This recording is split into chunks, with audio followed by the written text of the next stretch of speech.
राज्यों में चुनावी बिसात बिछ चुकी है। दिग्गज नेताओं ने चुनाव प्रचार शुरू कर दिया है। जिन 5 राज्यों में विधानसभा चुनाव हो रहा है, वहां सीटों और साइज के आकार से मध्य प्रदेश सबसे बड़ा राज्य है। यहां पिछले करीब 18 साल से सत्ता में मौजूद बीजेपी ने एंटी इनकम्बेंसी से निपटने के लिए अपने 4 सांसदों और 3 केंद्रीय मंत्रियों को चुनावी मैदान में उतार दिया है। एमपी में बीजेपी के जो दिग्गज नेता अपनी किस्मत आजमा रहे हैं, उनमें केंद्रीय मंत्री प्रहलाद सिंह पटेल भी शामिल हैं। छिंदवाड़ा के नरसिंहपुर से मैदान में उतरे प्रहलाद के सामने सबसे बड़ी चुनौती क्या है? क्या वो इस इलाके में बीजेपी के लिए बाजी पलट पाएंगे? प्रहलाद पटेल के चुनाव लड़ने का महाकौशल इलाके के आसपास की सीटों पर भी क्या असर पड़ेगा? ये देखने और समझने के लिए हमारे संवाददाता अनुराग अमिताभ ने 24 घंटे प्रहलाद पटेल के साथ गुजारे। उन्होंने क्या देखा और क्या महसूस किया, देखिए स्पेशल रिपोर्ट में। एमपी के मन में मोदी और मोदी के मन में एमपी, इस चुनावी नारे के साथ अब बीजेपी चुनावी मैदान में उतरी है और इस चुनाव की 2023 के चुनाव की तस्वीरें बताएंगी कि 2024 के चुनाव में दरअसल जनता के मन में मोदी है या नहीं। 18 सालों से मध्य प्रदेश की सत्ता पर काबिज बीजेपी पर जनता का भरोसा है या नहीं, ये जानने के लिए हम एक दिन के चुनावी सफर पर निकले हैं। केंद्रीय मंत्री प्रहलाद पटेल के साथ जानने की कोशिश करेंगे और समझने की कोशिश करेंगे कि दरअसल जनता का कितना भरोसा सरकार के साथ है। और 3 दिसंबर को जब जनता वोट डालने निकलेगी तो जनता कमल जो भाजपा का है उस पर भरोसा जताएगी या कांग्रेस के कमलनाथ को सत्ता के सिंहासन पर बिठाएगी। हमारे साथ हैं प्रहलाद पटेल और अब हम फिर से चुनावी सफर पर एक दिन के निकल रहे हैं। सफर में हमारे साथ है केंद्रीय मंत्री प्रहलाद पटेल। सर जी, स्वागत है आपका। सर, हम आपके साथ इस वक्त आसमान पर हैं, उड़न खटोले में। आप केंद्रीय मंत्री भी हैं, सांसद भी रहे, लेकिन आपको विधानसभा के चुनाव में उतार दिया जमीन पर। मतलब कहीं ऐसा तो नहीं कि आसमान से वो गिरे और सीधे खजूर पर अटके? हम लोग जमीन के लोग हैं। पैदल चलना, जमीन पर सोना, गरीब आदमी के साथ में जितने समय तक जब समय गुजार सकते हैं, ये हमारी राजनीतिक शुरुआत है। ग्रामीण विकास, पर्यावरण, किसान आंदोलन, मजदूरों के बीच में, वो भी असंगठित क्षेत्र के मजदूरों में काम करना, ये मेरा स्वभाव भी रहा है, रुचि भी रही है और मेरे इतने लंबे राजनीतिक जीवन का ये सच्चाई भी है। और जो लोग देखते भी हैं सदन के भीतर या सदन के बाहर। लेकिन जब आप राजनीतिक प्रारंभिक संघर्ष कर रहे थे तो गोटेगांव की धरती राजनीतिक इतिहास में संघर्ष के लिए ऐतिहासिक स्थान है, जिसने दमन के सामने झुकना स्वीकार नहीं किया। नरसिंहपुर मेरी जन्मभूमि है। जब मुझे पहली बार जीवन में विधानसभा चुनाव लड़ने का प्रस्ताव आया, आप दिल से मानिए मैं बहुत गदगद था। इसलिए कि बाकी कुछ चीजें, आप जिन लोगों के लिए संघर्ष करते हो, मुझे हमेशा पार्टी ने बाहर से चुनाव लड़ाया। मैं शिवनी, बालाघाट, छिंदवाड़ा, दमोह, लेकिन जिन लोगों ने मेरे लिए जी जान लगाई, उनका ना तो मैं बेहतर प्रतिनिधित्व कर सका, ना मैं उन्हें कुछ दे सका। ये एक अवसर है, ये मानकर मैं बहुत खुश हूँ। ये अवसर आपने लिया, लेकिन 3 केंद्रीय मंत्री और 4 सांसदों को भी ये अवसर दिया गया है। ये एंटी इनकम्बेंसी से उभरने का बीजेपी का तरीका था या सत्ता में आने के लिए डेस्परेशन था जो आप लोगों को एक साथ उतार दिया? नहीं, मुझे लगता है कि मैं 4 लोगों की बात करता हूँ। शिवराज जी, कैलाश जी, नरेंद्र सिंह जी और मैं। हम चारों लोग 85-86 से साथ में काम कर रहे हैं युवा मोर्चे में। शिवराज जी मुख्यमंत्री हैं, हम 2 केंद्रीय मंत्री हैं, एक राष्ट्रीय महामंत्री है भारतीय जनता पार्टी। हमारी टीम में ये दुराव कभी नहीं रहा और मैं गर्व करता था, मैं बाकी जगह भी कहता था कि हमारी टीम का जो गुण है कि हमें आज भी कोई बूथ की बैठक के लिए कहे तो कभी भी कोई मना करने के लिए तैयार नहीं, ये गर्व की बात है। हम आ चुके हैं केंद्रीय मंत्री प्रहलाद पटेल जी के साथ सिवनी जिले की बरगाट विधानसभा में, जहां पर कांग्रेस का कब्जा है। और तस्वीरों में देख सकते हैं यहाँ पर एक जनसभा बादलपुर जो गांव है वहां पर होने वाली है। उससे पहले आपको दिखाई देंगे केंद्रीय मंत्री प्रहलाद पटेल मंदिर में पूजा करने पहुंचे हैं।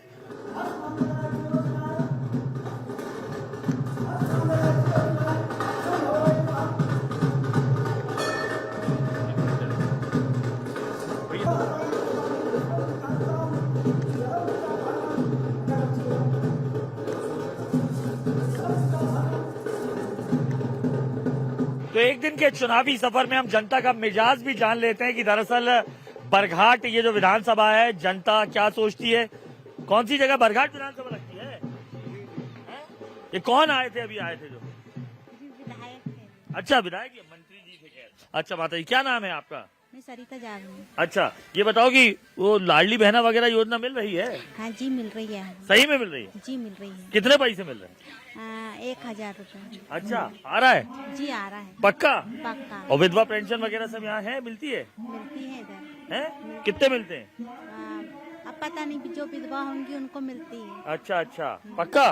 पक्का। और क्या लग रहा है माता जी, आपका नाम? गौरी बाई। और ये लाडली बहना वगैरह मिल रही है? हाँ मिल रही है जी। आपको मिल रही है? हाँ जी। ऐसा? हाँ कितने लोगों को मिल रही है? मिल रही है। मिल रही है। एक दिन की चुनावी यात्रा में हम आ पहुंचे केंद्रीय मंत्री प्रहलाद पटेल के साथ सिवनी विधानसभा के सिवनी जिले की बरघाट विधानसभा में।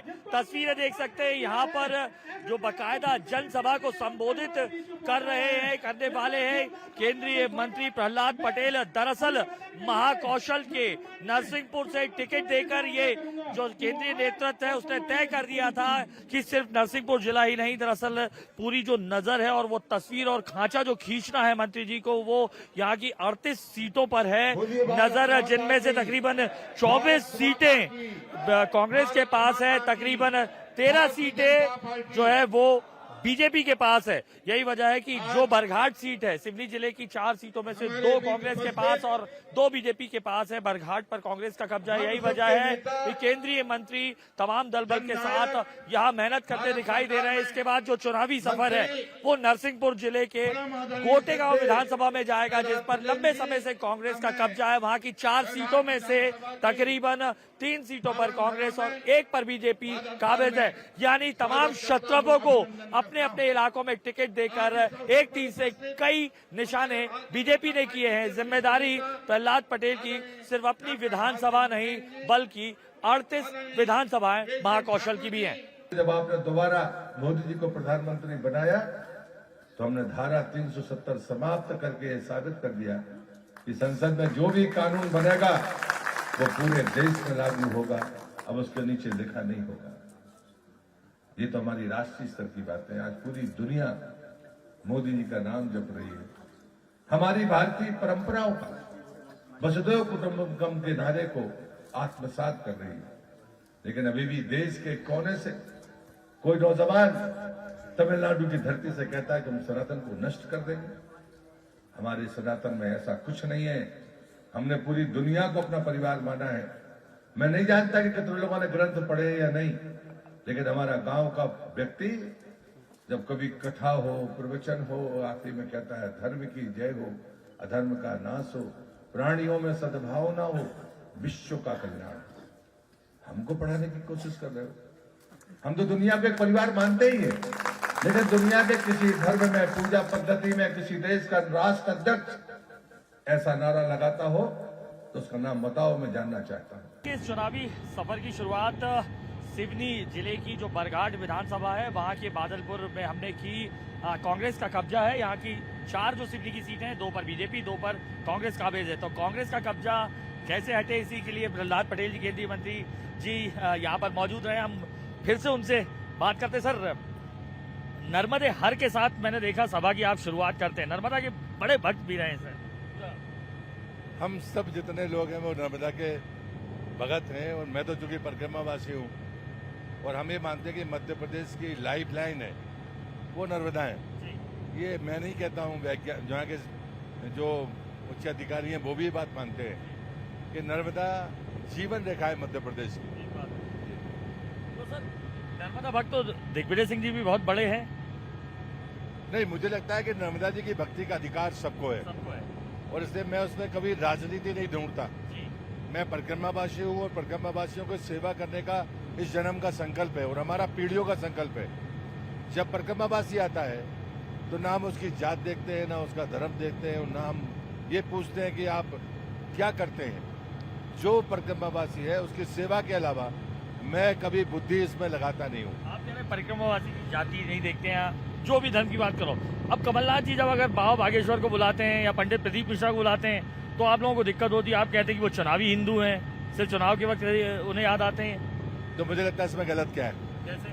उनकी पार्टी के नेता, और इसलिए मैं उसमें कभी राजनीति नहीं ढूंढता। मैं परिक्रमावासी हूँ और परिक्रमावासियों को सेवा करने का इस जन्म का संकल्प है और हमारा पीढ़ियों का संकल्प है।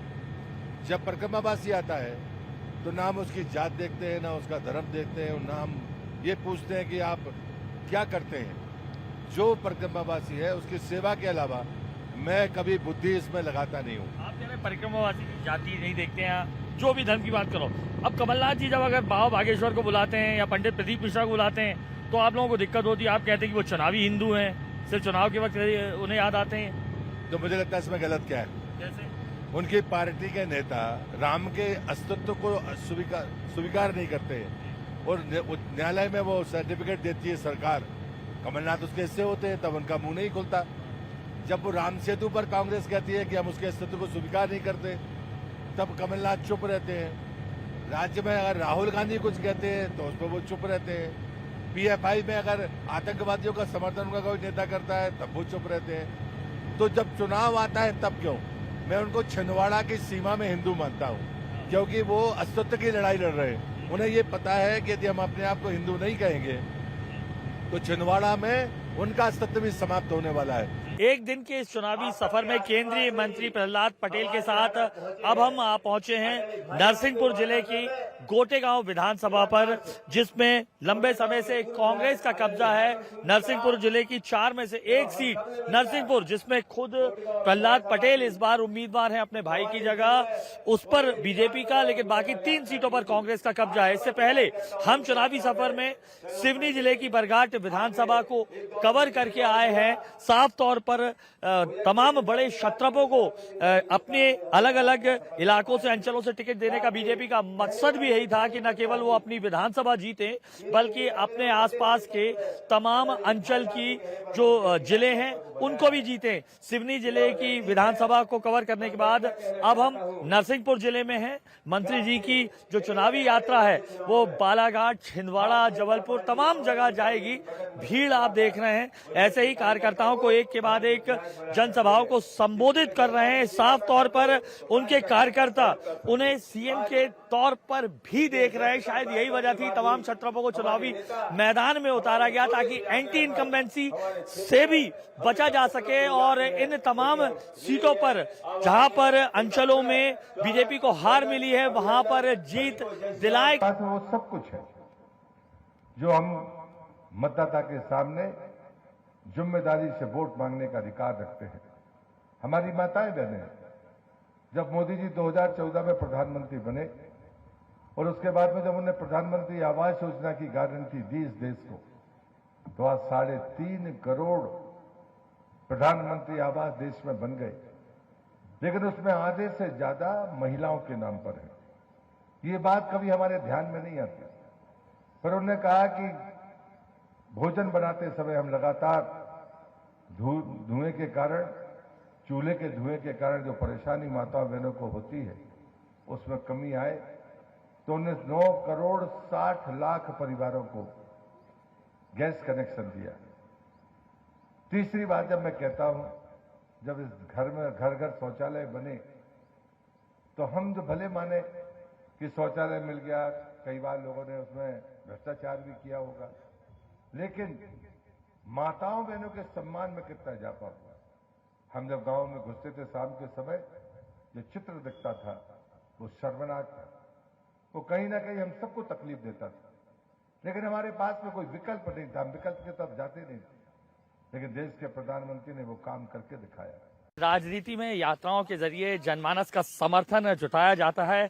कुछ ही दिनों पहले हमने राहुल गांधी की भारत जोड़ो यात्रा देखी और अब ऐसी ही एक यात्रा हम देख रहे हैं केंद्रीय मंत्री प्रहलाद पटेल की अपनी विधानसभा नरसिंहपुर में पदयात्रा करते दिखाई दे रहे हैं। और पदयात्रा का ये जुनून और शौक प्रहलाद पटेल को अभी से नहीं, बहुत अरसे से है। अपने जो शुरुआती राजनीतिक जीवन में भी पदयात्रा करते आ रहे हैं। और हम बात कर लेते हैं प्रहलाद पटेल जी से भी। पुराना शौक है पदयात्रा आपका, मतलब मेरे ख्याल से राजनीतिक जीवन में पदयात्रा के रूप में ही आपकी सबसे पहले पहचान बनी है।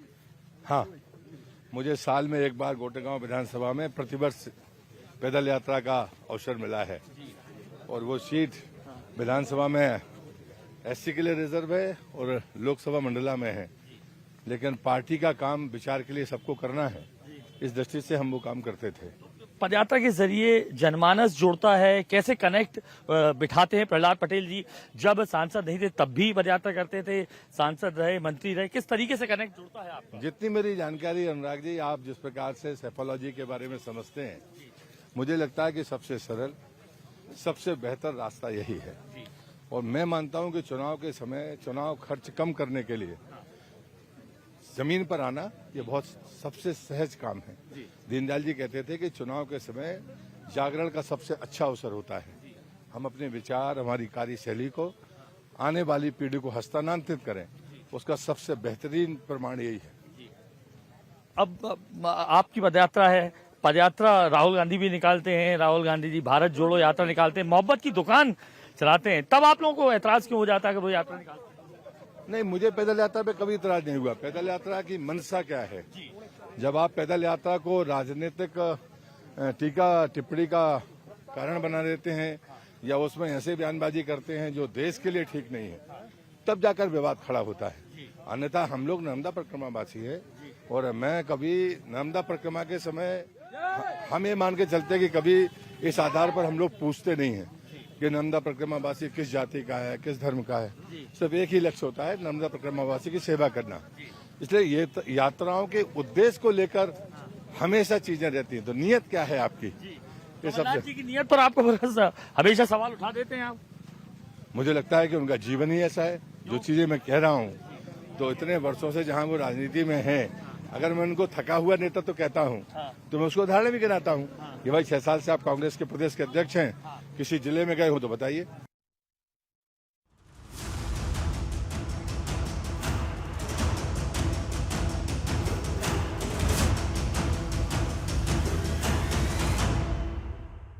ये हमारी नरसिंहपुर विधानसभा का सौभाग्य है कि हमारे विधानसभा के बड़े विधायक।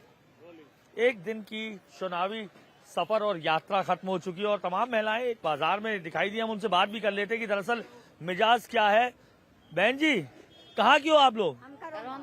इधर ही आसपास के? अच्छा, तो ये बताओ कौन आया था यहाँ पे? कोई नहीं। अरे अभी कोई नेताजी दिख रहे थे? हाँ। अच्छा, ये बताओ कि कोई लाडली बहन है, पैसा मिल रहा है कि नहीं? हाँ, मिल रहा सही में आपका नाम क्या है? दसोदा हैं? दसोदा जाटा। अच्छा, सही में मिल रहा है? हाँ। कितने मिल रहे हैं? 12,500। 12,500। आपका नाम माता जी?